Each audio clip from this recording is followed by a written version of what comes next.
Yes. Yes, isn't this nice?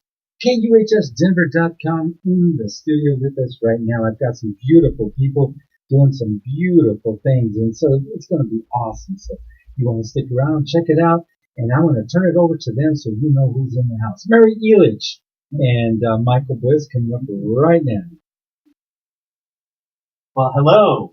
My name is Michael Bliss, and this is Mary Jane as Mary Elich. Hello, everyone out there. And we are so honored to have Mary here today because we want to talk a little bit about the Children's Day International Film Festival that is coming up on November 10th and November 11th.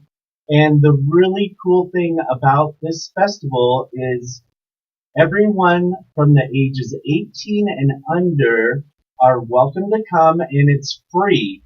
And so this is honoring Mary Elich and her legacy with the Children's Day International Film Festival.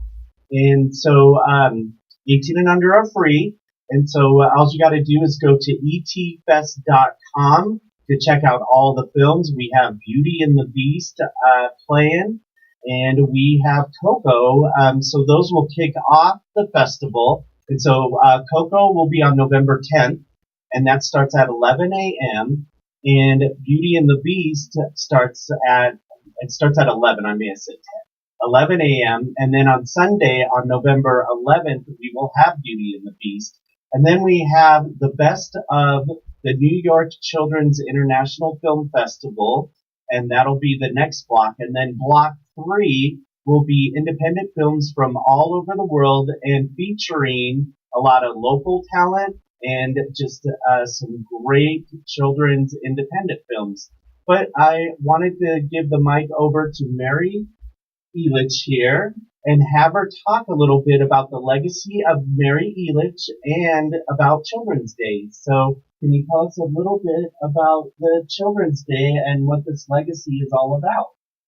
Well, back a long time ago, in the 1890s, my husband, John Elich, started the Elich Zoological Gardens, and it sort of blossomed into an amusement park. And as you see now, the amusement park, the Elich Gardens Amusement Park, is still carrying our name. We started a Children's Day, a free Children's Day. I started it up in the 1900s, excuse me. I just wanted to have a fun place and a very safe place for children to come, where they can enjoy all kinds of amusements and having fun all day long. I also had classes that the children could take. I had dancing classes and art classes, just learning about a lot of different things. And that's really that legacy that we are working on too, not only with the Children's Day Film Festival, but also with our Elich Theater Academy is we are doing acting classes. We're going to get some dancing classes. We just had a workshop that talked about the Trocadero and what Mary Elich used to do, with the types of dancing. And Mary was there, and it was a beautiful workshop. It was wonderful. I learned more than I thought I knew, and I'm 162 years old. And you look great. Thank you. So with the Elich Theater Academy, you can also follow us on etfest.com and get all the information about the Children's Day International Film Festival. And tell us a little bit more about how Mary worked with the kids and how she loved animals and about the zoo and her bears. Let's hear a little bit about that. Oh, I absolutely love animals, and I used to have 2 little bears in my zoo. One occasion, the little bears decided they wanted to skip their little town where I had caged up in, and they started roaming around the park. Well, the caretakers were so upset they couldn't get them back into their cages.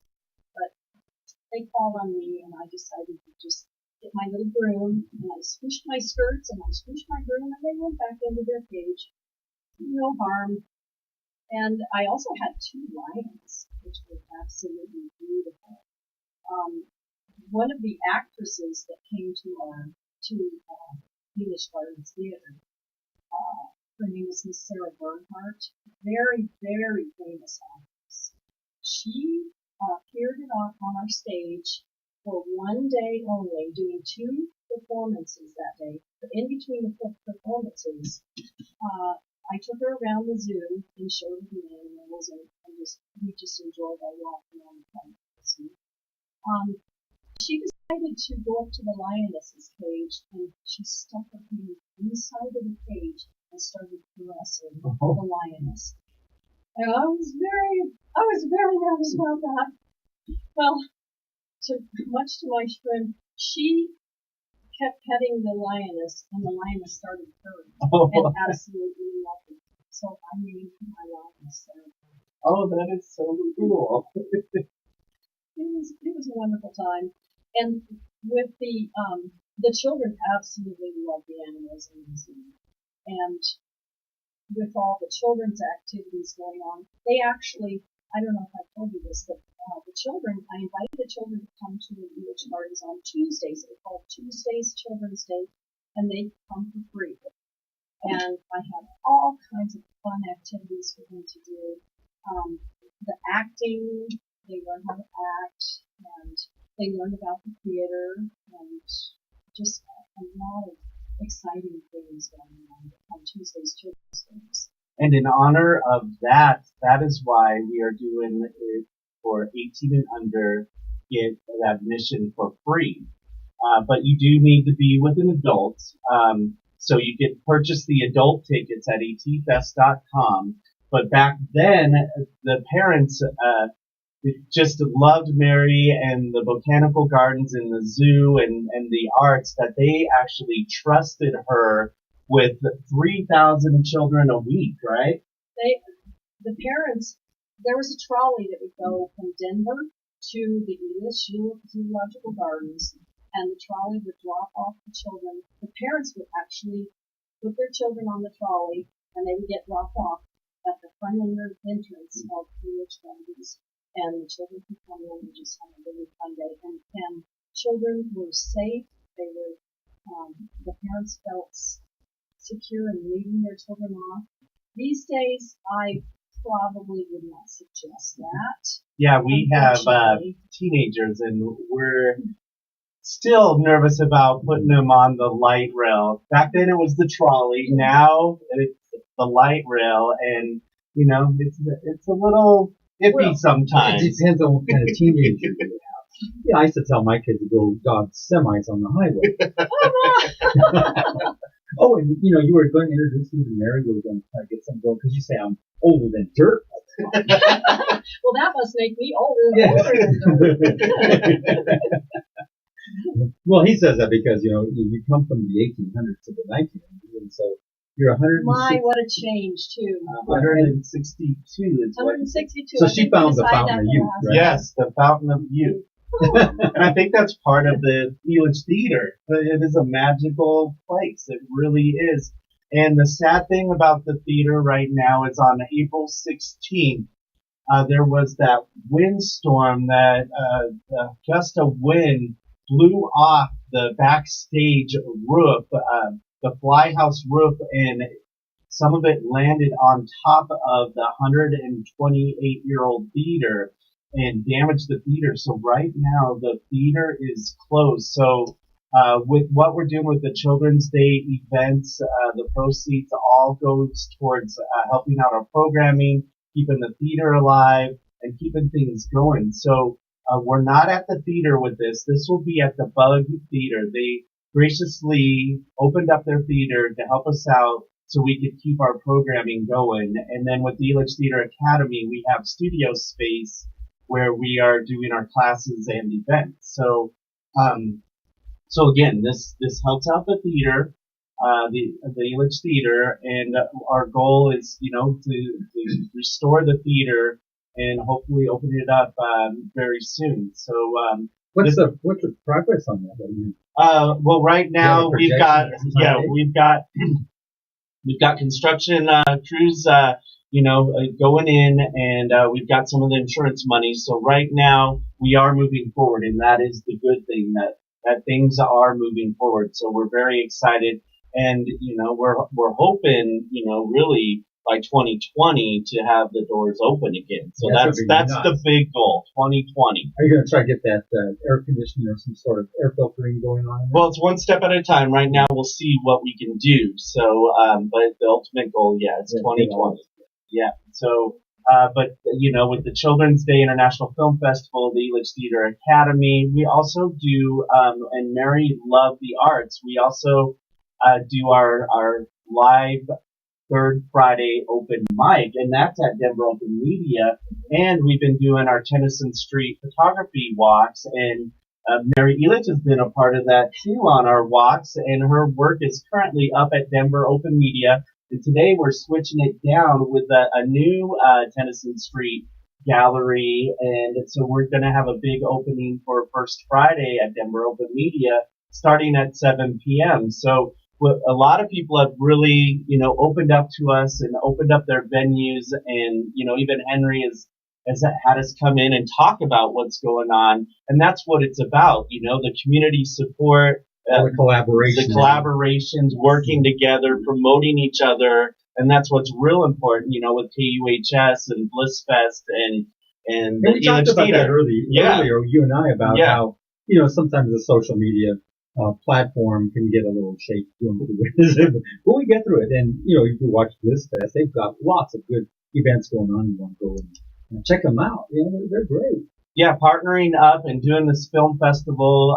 We've had our film festival going since 1999. And so now partnering up with the Elitch Theater and Mary Elitch and the legacy of Children's Day, we're also partnered up with the New York Children's International Film Festival.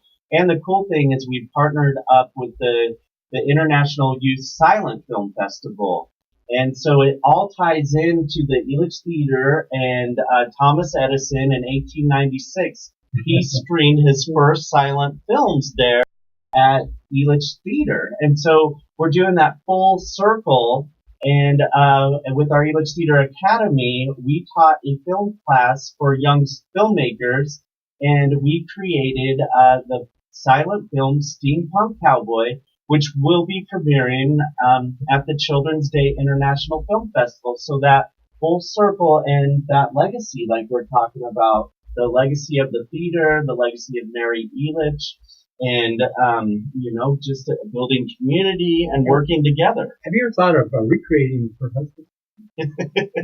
From back in the day, and just have him come in a period? Oh, I would love that. Wouldn't that be awesome? Just the recreation of him. Johnny. Yeah. Would you think that would be cool? Yeah, tell us a little bit about John. It's because of John Elitch that this whole thing is even taking precedence and taking place, because John, when I first met John Elitch, I was a very young girl, very impressionable, of course, but I fell in love with him very quickly after we met, and we decided, my parents didn't want us to get married, but we decided that we would sit back, but we had a wonderful relationship. We never had children, but John taught me about the arts, and he took me to my very first live theater performance at a theater in San Francisco. And it was I just fell in love with it. I just had so much fun, and I appreciated the work of the actors and actresses and all the people that are involved in putting on the live production. And there is a lot of people it takes a lot of work and a lot of knowledge to be able to put on a live production. And just because of John Elitch, this is his I wanted to just keep his legacy alive. Yeah. Of the theater, and he did vaudeville. He loved to do acting. His acting abilities brought him out to San Francisco, where he decided to pass away, we only were married for, I think it was 12 years. But it was a wonderful, wonderful relationship. We wanted to keep John's. So John, he went out there, caught pneumonia, and passed away. And he didn't actually get to be at the opening of the theater that we see today, right? No, unfortunately, I came back, I went on to San Francisco for this funeral, and as a matter of fact, he is buried in the Fairmont Cemetery. Is he next to Mary? Oh yeah, I forgot. But this is her ghost. Michael. What were we talking about? The ghost of Mary. Right after Halloween, right? So anyway, we wanted to open the theater, the newer theater, and he was not able to attend the grand opening of that. The one that you actually see at the Tennyson Street. There's the Carousel Pavilion, and also the original UH Theater, the historic UH Theater, is still there on the premises where the old UH used to. Yeah. So it's still hanging on. Now, Michael, tell us about the facility. Now, it's got old lumber and old stuff in it. Now, when you go to renovate it, how do they get that renovated with the all this old lumber? How do you fix that?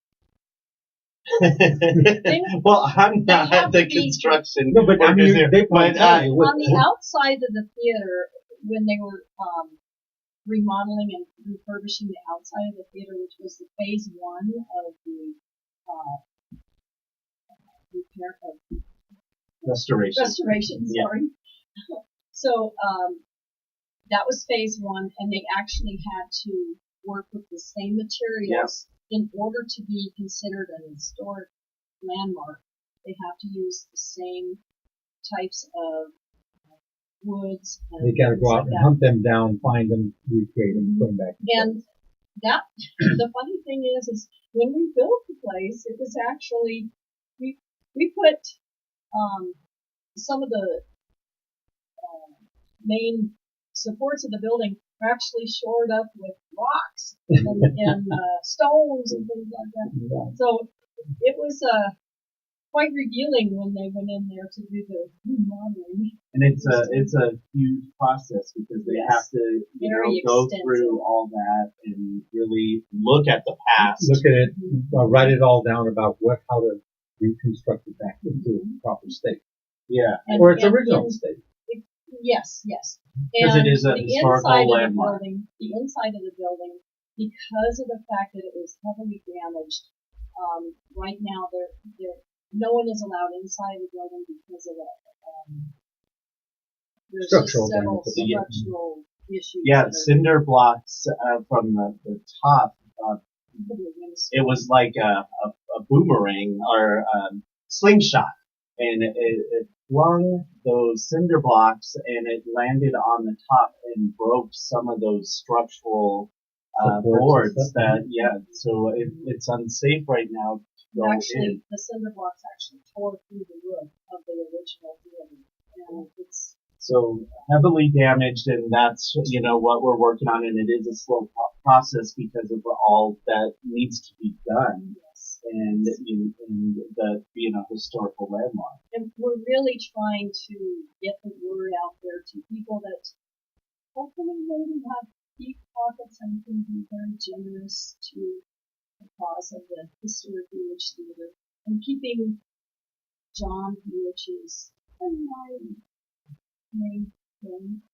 And the legacy, and that is what's important. And I'm glad you brought up John because we say so much about Mary and everything that Mary did, but the legacy starts off with John and the vision and the restaurant in Denver, and it's just an amazing story. You know, if you look up and see all the old photographs, and it's just so amazing the history of that theater and the grounds there. Because really, how I got started was as a kid, because I'm a native, was born here, and grew up going to the amusement park, and I wasn't into theater. I was there for the amusement. For the What did you ride? Well, of course, the Twister and the Wildcat, and now they have the Twister too at downtown location. Now, do they still have those big mirrors that would bend you and twist you? Those were fun. Yeah.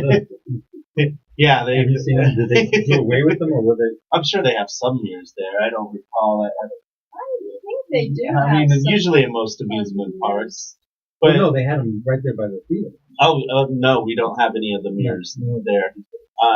What's left is the theater and the carousel There- shell. There is one tree Yep. that has I was thinking about survived that. actually has it's on the southeast corner of the theater, and there's a tree there that actually has a portion of I believe it's a sign, a metal signpost that is growing through the tree. That the Yeah. tree grew around it. Yep. And so It's that's still incredible. there, and it's Mhm. right on the side of the theater. If you are Southeast walking corner up to the theater, it's on the left side as you're walking to the front through. entrance. Yep, on the left side, and you can see that tree there, and that's a big part of history right there. That tree has And lasted speaking all of this the time. speaking of, if you walk towards the theater on the left side, which is on the south side of the theater, the southeast side,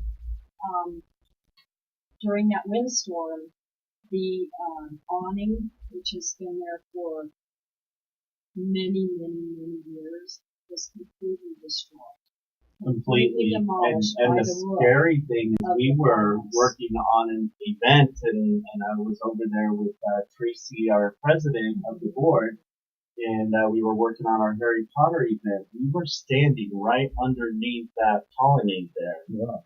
and then we left, and that's when all that windstorm Came up. Thank came, God. and then I got a call to devastating. go over there, and that whole thing collapsed. And so if you go over there, you can see where that collapsed. You can see where the tree is with that post with where the sign needs to be. I remember getting an email from Tracy that was talking about the windstorm and the damage to the theater. So I got in my horseless carriage really quickly and drove over there, and I was just devastated. I started crying. Oh. It was just There's been a lot of tears shed because of all the progress, and then it's like, making those steps forward, and now a few steps back. So we want to, make those steps forward again, and really get this. We're hoping this is like an eye opener for people, because this is such a historical landmark. The history, just very look up important, and Mary for the Elitch. history of Denver's history. Yeah. It's just, and I'd like to say thank you to you, Michael, and to everyone out there who has been so supportive of the historic UH Theater. Without you, we wouldn't have even survived. And I'd just like to say thank you very much from the bottom of my heart, all of you. And it's just such a passion. The more I learn about Mary, the more I learn about the theater, the more I learn about the grounds and the carousel. It's something that I cherish, and that I just have this passion for.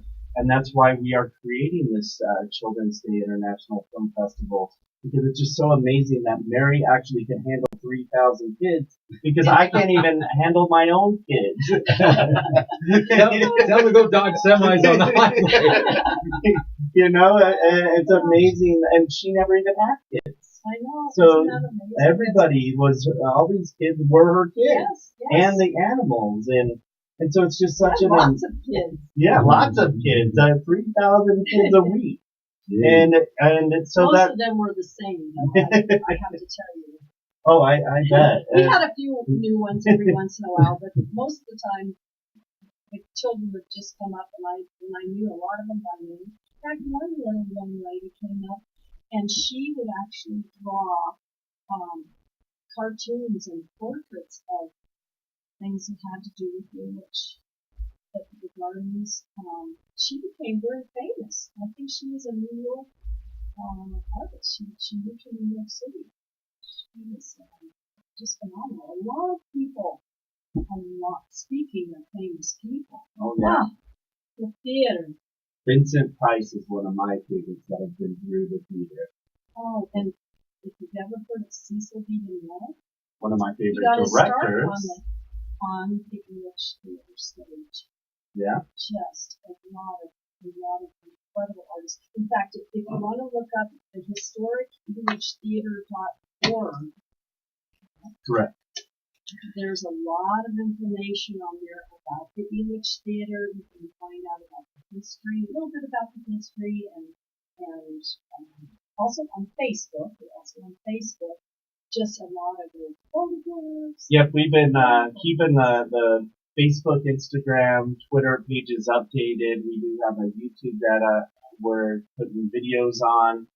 So keep watching that. Look up Historic English Theater on all those social media platforms. We have all the updates of the films, and if you scroll down, you can see a lot of the older photographs. And so a lot of information that you can look up. And again, 18 and under are free in honor of Mary Elich and John. And John. And, and then you can also go to etfest.com to check out a full lineup of the films and everything we are doing. It's interesting that, in this day and age, we were talking earlier about how social media, you can have all these platforms where you can see everything. And now you can post all your videos, you can post everything that you're doing, so people can get an idea of what's going on out there. As opposed to how it used to be, you'd have to go on a website or something to see all this stuff. And now, the advent of all the social media, you can watch the movies, the films, the components that all go with what you're doing. You can see everything. It's really nice. So if you want to check that out, you've got YouTube, you've got Instagram, Facebook, all the places where you can go check all this great information out. Isn't that right, Mark? Yep, Historic English Theater, and theater is spelled Theatre. I used to keep spelling it the wrong way. I always did too, Both ways are correct, yeah. But the Historic English Theater is the THEATRE. Yes. Now, that's the correct way. In steampunk, it's the English way. You have there was this photo you took that you were wearing a steampunk outfit. You have these glasses, and that's one awesome, outfit that you have. Well, I would really love, once we do get the theater open, to really get that steampunk community back to come by and just do some photographs, because that theater really fits that theme very well. I was going to say that. And so that would be really cool. And the one that you were wearing, I think it was a white outfit and you had the glasses and everything like that. Man, that's cool. It just reflects that. The whole steampunk fashion. So the cool thing talking about steampunk with our silent film, Steampunk Cowboy, we will have a short, informative talk about what steampunk is all about with Airship Iron Opal. They are a local group based out of Denver that will be there talking about steampunk and that whole era of what steampunk is. So if you don't know what steampunk is, I love the fashion. It ties in with the fashion is just incredible. Ties in with the 1800s, right? Early 1900s with the Industrial Revolution. Right before that, and this outfit with gadgets and steam and locomotives, so it ties into the westerns and all that, and so it's a really fun. And you'll have to check out, Steampunk Cowboy. We have Kalen Becker. He is our youth featured filmmaker, and so he really loves silent films. So he's got a couple of silent films he'll be showing, and a few other films that have won other awards. We've kind of mixed it up. So we have an adult filmmaker, and we have Kalen's grandfather that used to shoot with Super 8 as another one of our featured filmmakers. And so it's those generations, that we really want to bring to the theater tie in because all the generations. Yes. Because this is, families are generational. yes, And exactly. having community events like this, every community event that we have is family oriented, and we like to just promote the families because That's what's important, those are especially wonderful. with this day and age and with the Everything tries to phones. pull you apart. We're Even trying to bring people together. social media, can isolate you. Yes, I was going to say that. Yeah. We were talking. There's got to be a whole show on this. Yeah. About how social media is being used in all these different formats for different people, and even when people talk about your English language, how you write it, it can be misinterpreted. Like you may say, "Go to this English theater and blah blah blah." And you miss That miss one R. Yeah, Yeah. there's something there. And put it in the wrong place, Yeah, and you won't find it. Or thanks to spell checker. yeah. That It messes rewrites- up mine all the It just time. rewrites something else. Like I didn't write that. Yeah, you did. That's where And editing I'm comes blocking, in. and I'm blocking you for that. And the worst thing, like with autocorrect and spell checker, it's always messing up when I type in Blissfest. It's putting it in wrong, and then I, post it, and I'm spelling it wrong, but it's actually autocorrect is doing it wrong. And so it's so embarrassing that I'm spelling the festival the wrong way, but it's autocorrect that's doing it. Yep. And that happens a lot. But social media, like you say, it can. You go to some of these restaurants, you'll see a man and lady couple over there, and they're both looking down at their phone, not even discussing or talking to each other. Oh yeah, and like I said, Social skills are seem to be a little bit lacking these days, and we'd like to pull the people community, And that's to what this is make- about. to just really have people react to each other and just enjoy each other's company without everyone sitting on their phone and doing Exactly. individual things. We want to bring it Bring together people where they together. can have that experience of sitting in a theater together, creating that unity in the community, and just that whole legacy of what Mary was all about, of bringing the community together, to bring the city together, to bring the generations together, families together. Or even put, if they come to the theater, all phones must be off for the first 10 minutes. No, really. And then you enjoy for the first 10 minutes, then you can turn back on. No phone. No phones. Put them all And around. that's We're the gonna talk. great thing about Alamo Draft House. They will boot you out if you are caught on your phone. You got to get out, and you can't be late either. They have that etiquette there. I like that. That's slick. Yeah. So if you're late for a film, they boot Sorry. you out. And Alamo's been a great sponsor, and also that's where we do Blissfest. Is at the And get Alamo off your Draft House. phone. I mean, Yep, get off your phone. Cell phones Well, are. but if you're on it right now, go ahead and stay on it.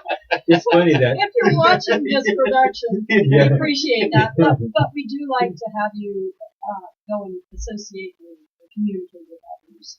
Yes. Well, what's Just- interesting, Not just sit on Facebook all the time. Or, Instagram or yes. Pinterest or Snapchat or any of the other ones that are out there. It's like Jesus, right? Well, the great thing about, Helix Theater and what we are doing is building those relationships. I mean, that's how I met you.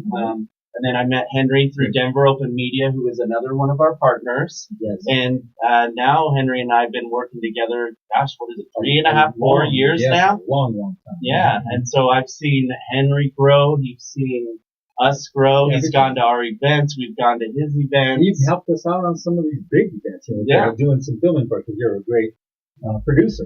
So you guys have known Michael, this great producer. He knows how to run that camera. He knows how to capture the moment. And a great photographer. Yeah, Thank you. That's what he's all about. Well, and it's funny because my wife, she kind of gets tired of me stopping. We go on walks and here I'm taking photos. Stop. And, Let me get that. and so my new thing is I'm a historical photographer. Is that historical or hysterical? Hysterical. He's a historical But, photographer. I Bonnie is do- a sweetheart too, by the way. I do look at it, and yep, she's my love. I better put that up there. She is my love. Yeah, you better. Yeah, You better clear the air. But anyways, it is the whole thing. That's why I love taking photos at the theater.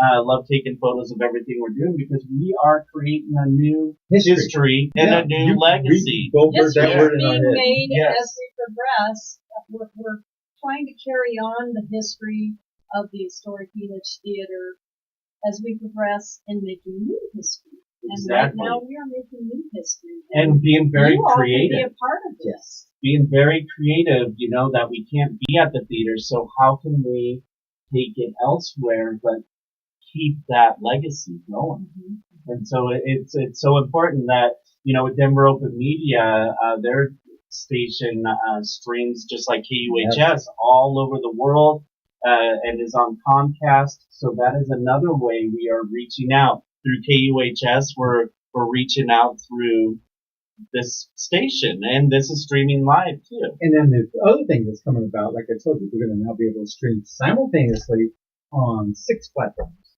Yeah, and that's amazing. The technology has stepped up that far, that you're able to stream live on multiple platforms, and then that carries that history and that legacy. So sharing those photographs, the early photographs of Mary and her bear. She's in the bear cage with the 2 little bears, and I'm like, did any of them ever I am terrified of bears. Like I can even imagine. I had them since they were very young, so they were used to it. Yeah, but it makes me think of the documentary. I think it was called Grizzly Man. Yeah, where the guy thought he could go out and just live with the bear, and one of them finally got him.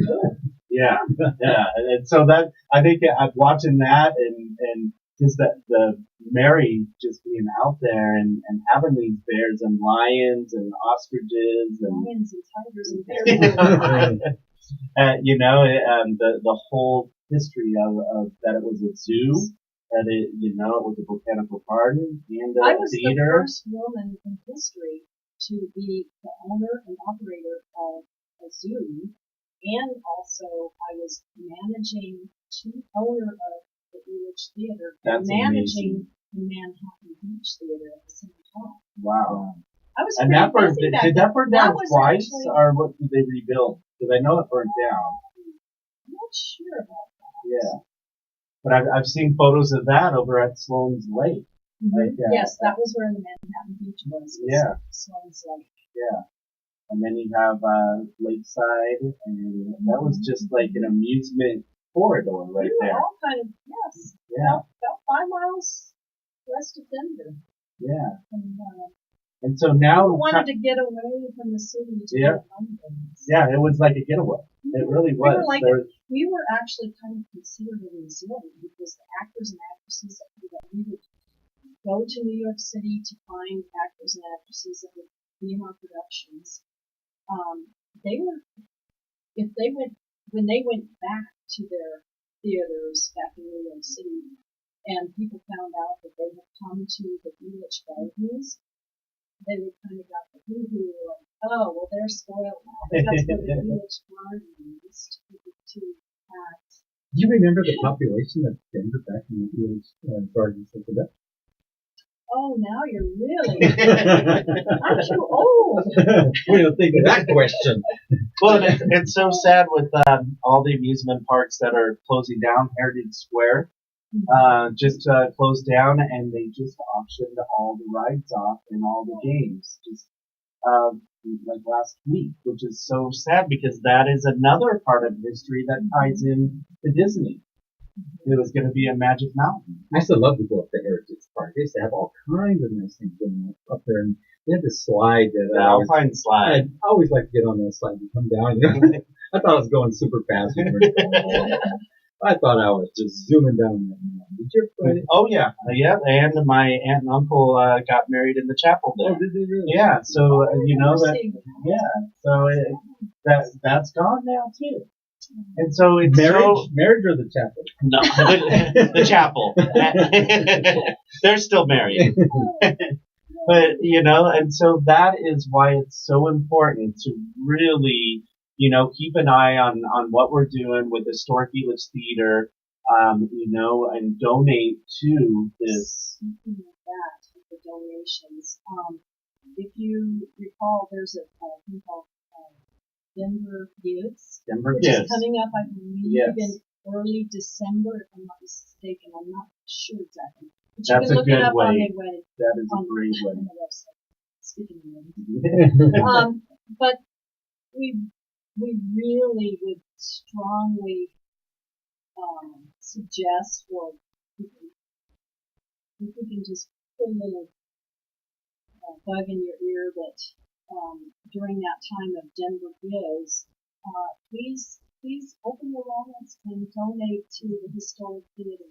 We really would appreciate it. Denver Cares is one of the best ways to donate. And you could, Denver Cares. Denver Gives. Denver Cares. Denver Cares. Denver Cares. You better get that fixed, Michael. Denver does care. Denver Gives. Because Denver cares. That was a good save. You hear his save on that one? He jumped on that quick. Let's care, Denver. Denver Gives. Good improv. That's good improv. So, yes, you can look that up, Historic English Theater at Denver Gives. It's going to be all we really good. appreciate all the feedback and all the what you're going to do. And now as you go up to Tennyson, where everything is located, there's all this new buildup going on around there. And so this theater is just going to be such a beautiful sight as you go around the area. The neighborhood is completely changed. And you go see this beautiful theater that's being renovated. It's going to be so nice to see that. That's going to draw so much We attention. can hardly wait to have live productions there. Yeah, in and, the future. and you know, the great thing is with our Tennyson Street photography walks, with all of the photographers that have been a part of that, that's creating a history in itself too, because of us walking the streets, taking photographs of the businesses, and the neat thing is, we're sharing those photographs, but who knows, in the future, someone will be sharing these photographs, 100 years from now. Say, wow. Oh, look at that. That was way back then. And we've just, like I said, been so creative. We went on our bighorn sheep photography walk just a few weeks ago up Waterton Canyon, and that was absolutely beautiful. We got so close to the bighorn sheep; they were right on the path there. So those are the ones that go up the side of a mountain? So Yes, they do. They climb a cliff. Yes, and you wonder, and if they fall, they catch themselves. They do. We did see a couple fall, and it was like, it's like no problem. Yeah, they caught themselves. They kind of fall down and catch themselves again. It's like, you wonder. How do they do I that? watch videos of them just to see how they do this stuff. And really, I go up on YouTube and I take a look at those bighorn sheep and how That is the state. Yes, it's so cool to watch how they survive on the side of a cliff. And so if you go to our Facebook page, you can actually scroll down and see some of those photographs of the bighorn sheep. And so that's the way we're being creative, is by, doing things we wouldn't normally do, because it was mostly like theater productions and then the amusement park and botanical gardens. And so now they actually paid for themselves. The theater, when they had the productions, they were actually paying for themselves doing the productions and generating money from people coming to see the How much of the property did you say is still left? You've got the carousel. Yep, the carousel shell. And then there's a plaza. Oh yeah, the plaza's right there. Yeah. And then over to the side of the theater. So we utilize. There's a green area right in front of the theater, which is very beautiful. That's actually where we held the movies, summer movies. Those are so cool. It's just a very fun time. Perfect spot for it. Families bring their children and blankets and little lawn chairs and things, and they have a big screen that they show movies in. Yes, and 2016 was some of our biggest films to date. Yes. We actually sold out, and that's an open space. And not to mention that we had, I believe, 3 live performances inside. Excuse me, I'm sorry. 1 live performance, but 2 theatrical movie performances inside of the theater. And this was in 2016, and it was just, the theater was almost completely filled up. Yeah. We had Dave Pilkey in for a book signing, and we did sell out.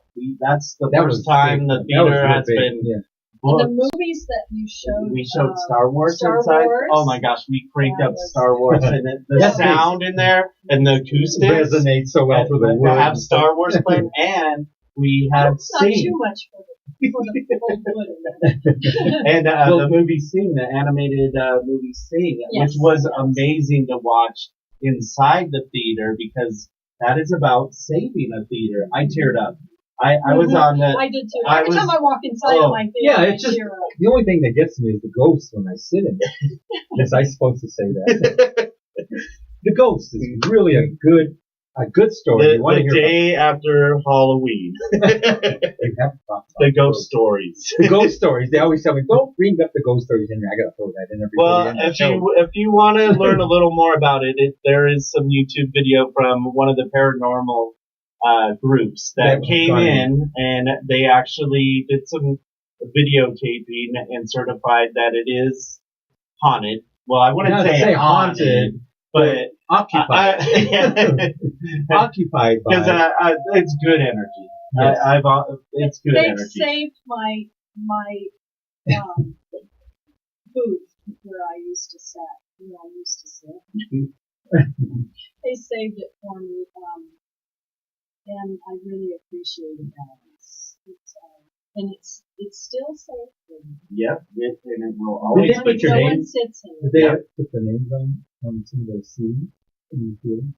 Well, I think what a neat idea would be to actually sell seats, and each seat would have the plaque with the person who donated the money. That's a great idea. Yeah, that is a great idea. I would like to see that happen. Well, let's put it out there. Did you hear that? It's out there. You donate some money, whether it be $1,000, $100, whatever it is. Well, over $500, get a plaque. Well, we can't say that. Well, no, just throw it out there. We have to bring it up to the board, I suppose, and go about it the correct way. Not Henry's way. Henry. Which would be a legacy for not only the UH Theater, but it would be a legacy for your family also. That would be awesome to see your name and then see this theater, in the future with your names on those chairs. And people can say, I helped save the UH Theater. Yeah. And wouldn't that be a legacy to share with your children and your grandchildren? And that's where I'm going to end my paranormal. When I pass away, that's where I'm going to be. I'm going to be inside that theater. Well, I hope that you're going to be in heaven. Well, I think I will be because the devil did put a restraining order. So it's all good. Trouble. So with that being said, we had a great time here on KUHSdenver.com, 1:50 p.m. in the Mile High City of Denver with Mary Elich and Michael Bliss. You want to go to this event right there? The Children's Day International Film Festival, and all the information is at etfest.com. So check it out. Again, 18 and under are free, but you need to be accompanied by an adult. So make sure you get those tickets. And right now, being on the air here, if you're listening to this, you could get 20% off the adult tickets by typing in Elich as the passcode for your ticket. It'll knock off 20% off Elich. So there you go. Not only are 18 and under free, get 20% off. And so we want to have you back whenever we have Michael Bliss and Mary Elich. They came back last time, but there's always a new audience for us, and I'm glad you got to see them. And Mary Elich is right there. Thank you. So it's been a pleasure, Michael. Anything else you'd like to say before we say goodbye to our audience? Well, there is First Friday at Denver Open Media with our new gallery. Come check us out. It's a television station studio with live music.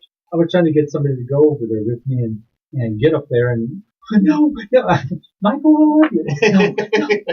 And then always keep updated at blissfest333.com with everything we're doing with Blissfest and etfest.com, and then also keep updated on the historiceliththeater.org website.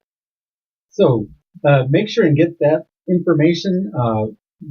Just type it in, and then the key code for that is ILICH for 20% off. So make sure and get there and get your tickets to go down and check out the awesome event. And thank you very much to the event. Thank you. Yes, thank you, Bud Theater. So we'll talk to you all later.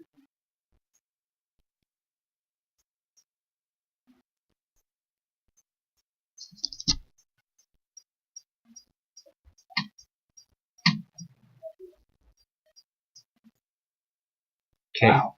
That's a wrap. So now how we go on. How do we look at this? So he's going to share it. Oh. I already shared a little bit of it. I was able to get it to you BlissFest too. Oh, cool. Yeah. So this one was longer than last time. Yes. We almost did a whole hour. Yes. It didn't really feel like it though. But it did kind of, but it didn't. So, oh wow, thank you so much.